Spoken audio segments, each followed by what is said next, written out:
Bangalore, Devajyoti Ray, hailed as one of the most gifted contemporary artists of his generation, has been captivating art lovers for over 24 years with his distinctive approach to painting, collage, and installation art. His artistic style is defined by a vivid play of colors and geometric shapes, resulting in works that exude a pseudo-realistic quality. Ray's artworks are celebrated for their abstract forms yet grounded storytelling, drawing audiences into his world of unique visual narrative. Ray's works are divided into three main categories: paintings, collages, and installation art. Each category reflects a different aspect of his creative journey, yet they all bear his signature use of colors and shapes. His paintings often depict familiar subjects through an unconventional lens, blending bold colors and unique textures that defy traditional art boundaries. Collages and installation pieces, meanwhile, expand this vocabulary by incorporating multi-layered meanings and a tangible, interactive element. The exhibition features a range of new and iconic works that capture Ray's growth over the years, reflecting the evolving concerns of society, identity, and human experience. Visitors to the exhibit are not only treated to a visual feast but are also encouraged to engage with the philosophical underpinnings of pseudorealism that inform Ray's approach. Art critics have noted that his style of pseudorealism doesn't adhere to any singular school of art. Rather, it borrows from various influences, making his work not only innovative but refreshingly different. Ray's art has consistently challenged and redefined what is expected in modern art, and this latest exhibition promises an exploration of themes and techniques that showcase why he continues to be a significant figure in the art world. So once again, this is Devajyoti Ray, and you have come to this unique show in Dwija Art Gallery that I am organizing this winter in Bangalore. So here again you can see a work of Manga Amrita. This is the painting called Manga Amrita I have made. You all know about Amrita Shergill, one of India's iconic artists of one time.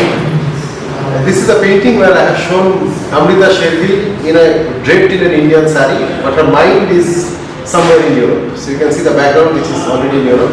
What is interesting about this painting is also that I have used the style of manga cartoons to make her face. So that's why I call it Manga plus Amrita, that is Manga Amrita. This is also an artwork, by the way. You can see a fish. So this is an artwork. Why it is an artwork?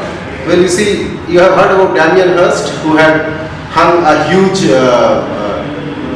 shark, dead shark, in a formaldehyde solution, in a tank of formaldehyde solution, and he called it art. My question is, if Damien Hirst's shark can be art, why a small fish not art?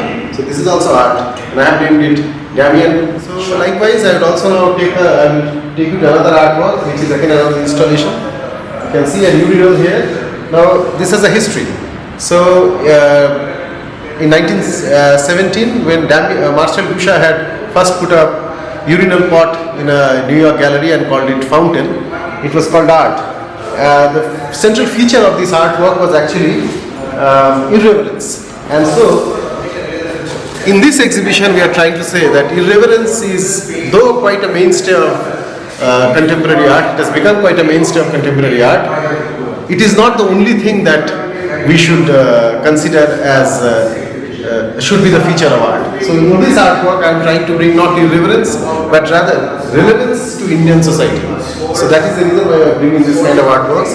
Again we have an artwork here which is done in 3D. Humorous take on Andy Warhol's painting of Coke bottles. Likewise, we have also on life support. Okay. So it's a humorous take on Jackson Pollock. Okay. So you speak on this. Yes, sir. Can start. Okay, sir. Hi, right now I'm just standing to our interesting format of painting what we find about it. Jackson Pollock, he just used to take a brush and start putting out this. But today what we see is, you can see the drips there. From the drip the color starts coming out. Probably the drips will drop the color there, and probably when you wave that one, it will form its own sort of a texture and thematic stuff there.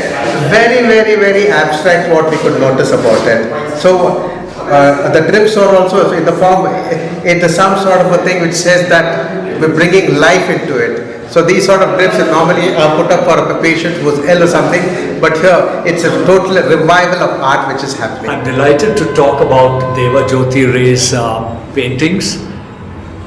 They are very colorful, there's a lot of vibrancy in the painting, and an interesting aspect of each of the painting is that they tell a certain story, and it also leaves much to the imagination of the viewer, because each painting lends a certain perspective, but it's not very clear what exactly the painter had in mind.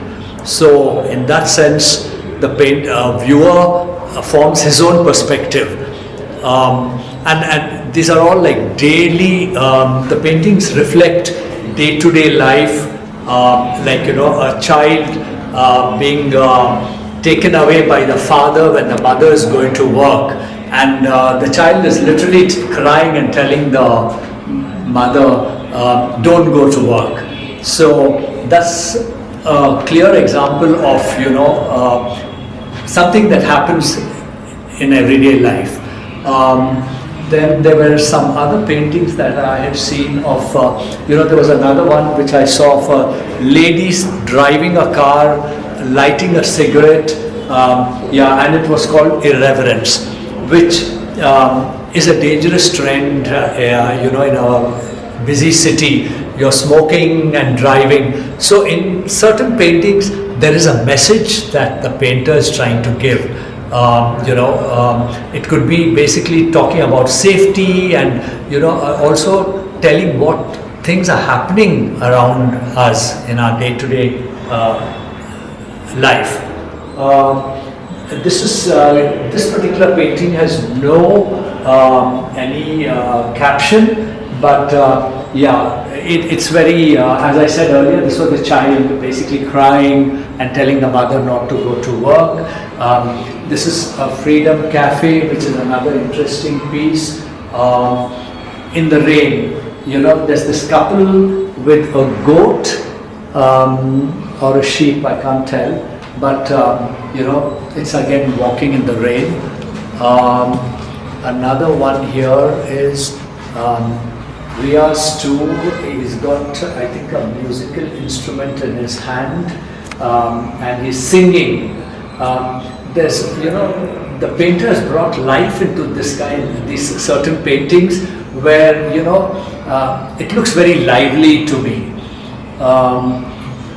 The other point I'd like to make about the paintings is these are really huge paintings. The dimensions are like 40 by 50, 50 by 60, and it must have taken a lot of time to work on these kind of paintings, and acrylic on canvas is not a very easy medium.